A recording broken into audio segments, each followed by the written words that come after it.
Jeff Goldfarb here again. Happy to be before you and lead you in another study.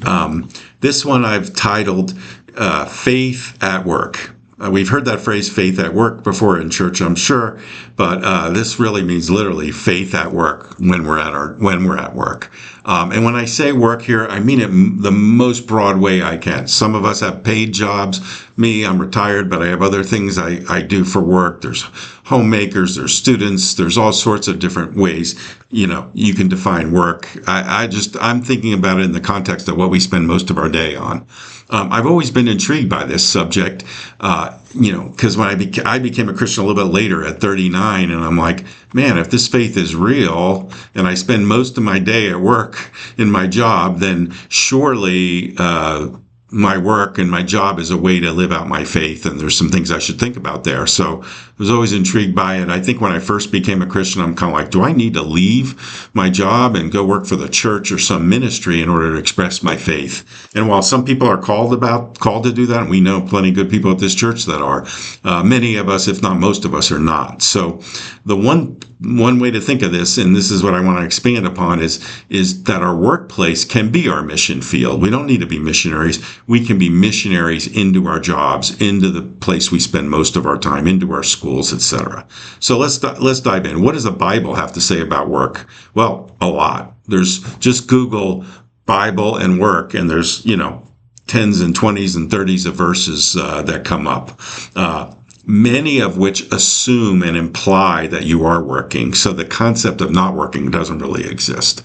But right at the beginning, in Exodus 28-9, God, when he was giving us the 10 Commandments, said, remember the Sabbath day by keeping it holy. 6 days you shall labor and do all your work. We covered this, a month ago or so on a study about the Sabbath, right? Obviously, if you wouldn't really need a Sabbath if you weren't working. So, and this verse, 6 days you shall labor and do all your work, sort of makes that clear. Another verse I'd like to mention of the many that are out there is Colossians 3:23-24. And it says, whatever you do, work at it with all your heart as working for the Lord, not for human masters, since you know that you will receive an inheritance from the Lord as a reward. It is the Lord Christ you are serving. So obviously this verse implies that you're working, but then it very eloquently shows how we should work. We should work as if we were doing it for the Lord Christ. And the beauty of this verse, it says no matter what your quote-unquote work is, no matter how you're spending the majority of your time, you should be doing it as if you're doing it for God, and God's your boss, and God's who you're trying to please. And so the beauty of that is it takes anything you're doing, no matter what your job or task at hand, no matter how menial, and you can make it divine by doing it as if you're serving the Lord Christ. My wife used to say, you mean even when I'm cleaning the toilets? And sadly, the answer is yes. So then what I really want to get into is the parable of the bags of gold, or I call it the parable of the talents. But it's really helped me think through this concept and how I should go about things. I'm reading from Matthew 25:14-30. It's a little long, but bear with me. I think it's pretty good. Many of you have heard this before. Again, it will be like a man going on a journey who called his servants and entrusted his wealth to them. To one he gave 5 bags of gold, to another 2 bags, and to another 1 bag, each according to his ability. Remember that, each according to his ability. Then he went on his journey. The man who had received 5 bags of gold went at once and put his money to work and gained 5 bags more. So also the one with 2 bags of gold gained 2 more. But the man who had received 1 bag went off, dug a hole in the ground, and hid his master's money. After a long time, the master of those servants, think God here, master of those servants returned and settled accounts with them. The man who had received 5 bags of gold brought the other 5. Master, he said, you entrusted me with 5 bags of gold. See, I have gained 5 more. His master replied, well done, good and faithful servant. I'll just pause there. I think that's a famous saying, a famous verse. I think many of us want to see that on our tombstone, or at least hear this someday from Jesus. And this is the context of where it comes up. You have been faithful with a few things. I'll put you in charge of many things. Come and share your master's happiness. The man with 2 bags of gold also came. Master, he said, you entrusted me with 2 bags of gold. See, I've gained 2 more. His master replied, well done, good and faithful servant. You have been faithful with a few things. I will put you in charge of many things. Sorry, I lost my place. Then the man who received 1 bag of gold came. Master, he said, I knew that you are a hard man, harvesting where you have not sown and gathering where you have not scattered seed. So I was afraid and went out and hid your gold in the ground. See, here is what belongs to you. His master replied, you wicked, lazy servant. So you knew that I harvest where I have not sown and gather where I have not scattered seed. Well, then you should have put my money on deposit with the bankers so that when I return, I would at least have received it back with interest. So take the bag of gold from him and give it to the one who has 10 bags. For whoever has will be given more and will have an abundance. Whoever does not have, even what they have will be taken from them, and throw that worthless servant outside into the darkness where there'll be weeping and gnashing of teeth. Whew, that's pretty rough at the end there. So why do I feel like this parable is so helpful to me in thinking through work? One is it's conveniently the word talents. In this context, talents, it was a form of money, and it means money, really. It's like we would use dollars or whatever.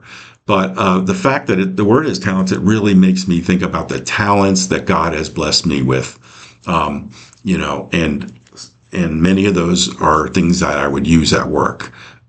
So I think that's really, really interesting here.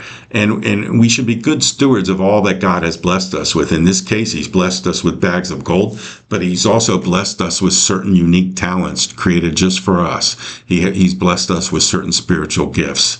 And so it's incumbent upon us to be good stewards of those. What I also love about this story is it doesn't matter how much you're blessed with. The guy who had 10 bags of gold got the 2 bags of gold, got the same reward as the guy with 10 bags of gold, doubling essentially, getting the master's happiness and getting that well done, my good and faithful servant. So you may have tons of talent. I may have very little talent, but I may have one talent or one spiritual gift. So all that matters is what do I do with what I'm blessed with and what I'm given, not the abundance, not the final number. It's what do I do with what I've been given. And then the other thing is he expects us to do something with those talents he's blessed us with, right? The guy with 1 bag of gold didn't do anything with it. So that includes taking risks and not playing it safe. But when he's blessed you, whether it's talents, money, relationships, whatever, he expects you to do something with it. And I think that's important to keep front and center. We could always just sit back and enjoy our blessings and not really do with what God wants us to. So those are some neat parts of this parable that I like. I'm sure as you get in your discussions, there's some that you might like too that are different. So if work is to be our mission field, what are the implications and some key questions? As I said earlier, work is a divine appointment from God. So am I working as hard as I should and as well as I should and as thoughtful as I should, given that I'm working for God?